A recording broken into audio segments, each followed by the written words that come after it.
if it's 85 for cruise or 90 for cruise climb. Can't remember, I'll have to look that up.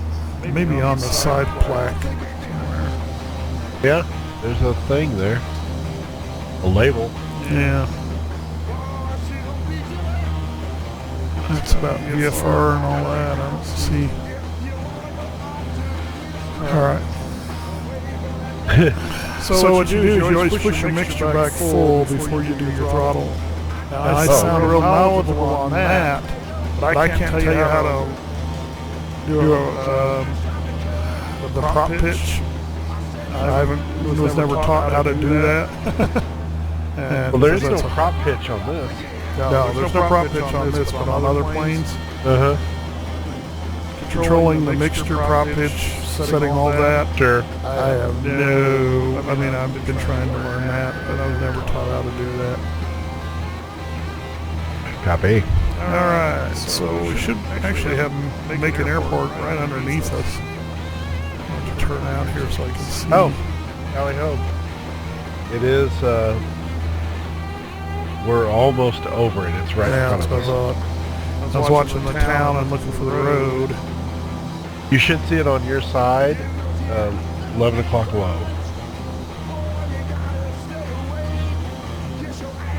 Oh yeah, I got it. Yeah, we were right smack dab over it. Alright, so switch back to Google Maps here.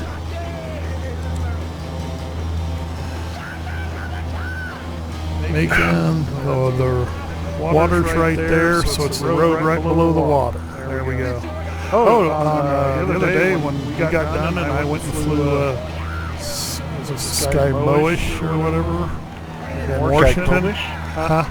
Sky Comish, I think. Sky Comish? Yeah. I think. I took off there and flew for a while, and I got to looking on the Sky Vector, and I was like, well, if I go there for a ways, and then let's see, the hills kind of end, this valley kind of ends, and then if I cut over the left, there should be a lake over there, and so I cut over the hills, and there it was. I was like, yeah. Yeah, I can't. I was so excited. I was like, that's awesome. So we've got an elevated road here down under me, and I guarantee it's probably not an elevated road in real life. No. It is not. They have a lot of that in the scenery for some reason. I don't know why. Okay, so I was climbing, so again I got to pull off throttle, get it back down to 2300, 2350.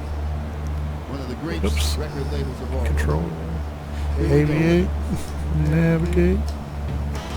Is it aviate, communicate, navigate, or is it aviate, navigate, communicate? Communicate. Last. Second. Second. I think. I couldn't remember. I think. Well, I was watching something on YouTube about something along that line, and it was climb, communicate, and confess. I thought that was funny. I'm lost. Oh, actually, I actually did that at Springfield Airport one time. I was flying one of my cross-country solos back, and I was really getting nervous because I'm like, man, I kind of got lost here. I can't find where I'm at. And I was getting ready to start tuning in and trying to find radios and tune them in and do the vectoring and find where I was, and all of a sudden, right in front of me, you know, probably only 5 miles away, you know, and I would have been hitting their airspace because it's a bigger airport, Springfield Airport, and I'm like, oh God! And I was just kind of pushing the nose down and dove low and turned to the right. It's like, I'm under your airspace now. Fly away, don't look at my tail number. They're probably like another C of O student. Uh-oh. Okay, so we're...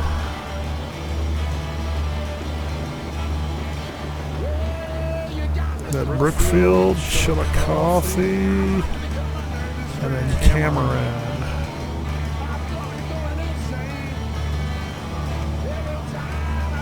This one's probably New Cambria right here. a lot of little towns.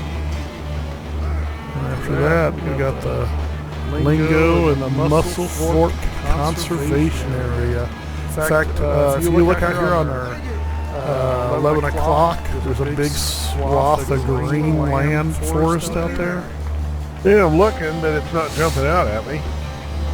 Okay, if you look at the edge of our prop, Uh-huh. and just kind of out there a ways, Well, I see 2 areas. Maybe, okay, I think there's a I bigger one, Okay. smaller one, closer to us than the bigger one. Uh-huh. I think that's that Muscle Fork Conservation Area. Oh, okay. It's pretty cool how they got that on there.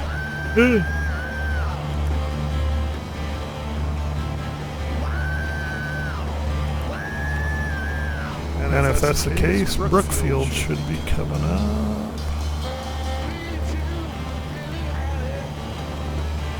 I don't know if Brookfield has a airport or anything. Doesn't look like. Well, Brookfield does have an airport on Sky Vector, but it's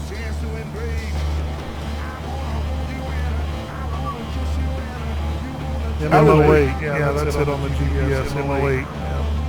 How does refueling work in X-Plane?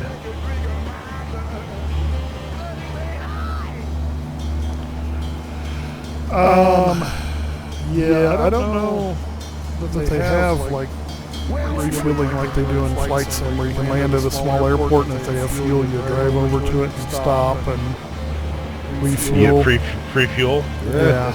I think you can just land and go into the setting, you know, the flight just settings. fuel. Yeah, Okay. just fuel amounts. That's fun. Now, you can, like at the Eldon Airport, I added the fuel spots so you could actually drive over to it. Somebody said there may be a plug-in for that too.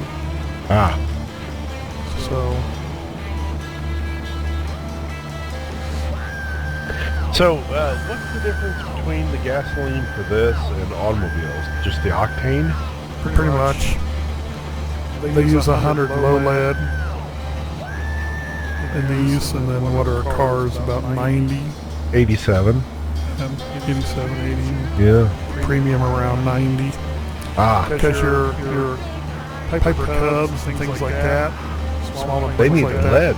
They can run regular car gas. A lot of them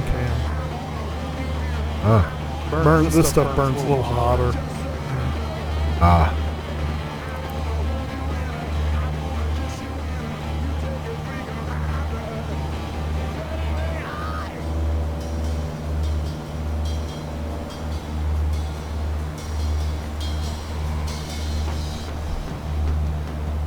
Swan Lake National Wildlife Refuge.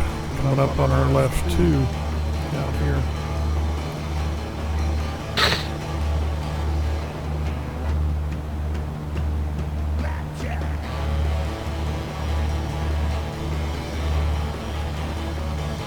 I just don't think we'd be satisfied flying FSX anymore. No. See, I had all my backup FSX stuff from my old Windows build still on my hard drive, and this afternoon waiting on you, or this evening waiting on you, and trying to do this building of scenery since I couldn't do anything else. I started deleting all that. It's like goodbye, go away. Yep. I still got my flight sim, you know, through Steam. Mm-hmm. You know, that I'll fly, but maybe. Well, I'll have to see if I can find a good 45 model. It's just okay. This default Cessna, it's made by X-Plane, so it's got really good looks and feels to it. Mm-hmm. A lot of the free planes that I've seen on X-Plane either don't have cockpits, or the cockpits look really freaking nasty, and it's like that T-45 that guy built, that Dino whatever, I can't think of his last name. There's another train. Dino whatever. Maybe it's the same train, I don't know. Dino Cantalino or something like that. He's made the F-14, the T-45, the F-22, the F-35. He's done all this for free and gives it out to people, and it looks as good as this almost. And it's just phenomenal, you know. It's like, so that's where X-Plane's going to have a hard time until the community moves over. it starts making planes and things where it can take off, then the companies will move in and try to make money on it. Mm-hmm. Just amazing. I sure wish I could show you what this looks like. See, I'm wondering what flight training is like nowadays, because we had at our school we had 4 or 6 Cessna 152s, 2 Cessna 172s, 2 182s, one of them being with retractable gear and the tri-prop, and then we had a King Air, maybe a Queen Air, and I flew the 152s, 172s. I got to fly a little bit in the 182 because my instructor had to cancel out on me because some business guy needed to get from Branson to Jeff City really fast, and he was going to pay fly, and so my instructor was going to get all this money, and so he said, I hate to cancel on you. He's like, you got extra time? And I'm like, sure. And so I got to ride co-pilot, so I couldn't control the plane on takeoff, but I got to fly the plane all the way to Jeff City, and I couldn't control the plane on landing. Then when the passenger got out, I got to take off and I got to land, fly it all the way back to Branson and land There you go. 182. There you go. And I didn't have to pay for the plane. He paid for There you it. go. The passenger.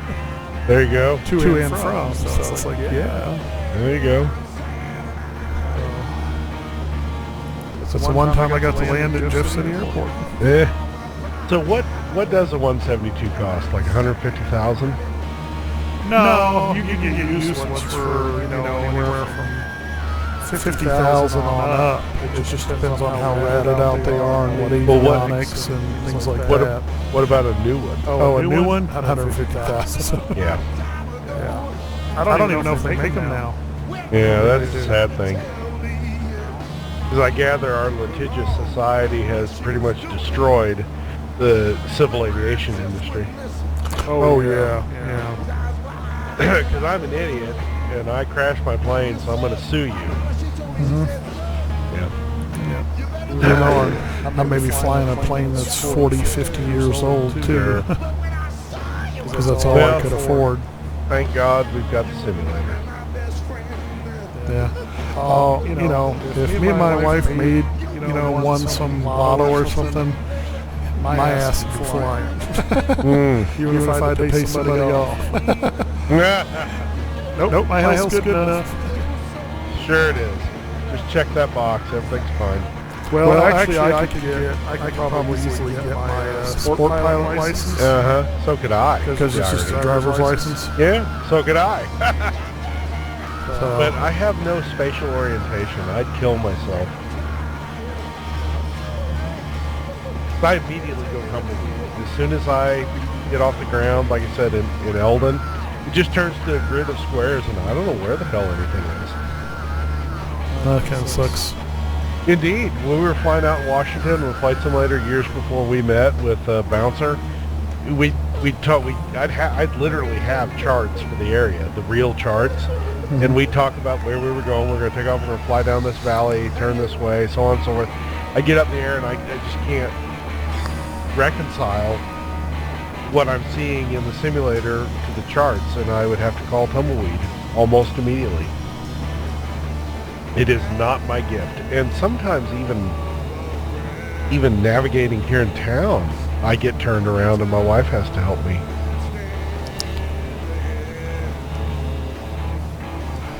Well, yeah, I get lost a lot in towns I'm not familiar with, or even... I've lived here 11 years. Well, bigger than a bigger city, though, too. Yeah. I get lost in Jeff City. If I get on some of the side back roads, it's like, how the fuck do I get out of here? But I don't drive them, It's like... That's what GPS is for. Yeah.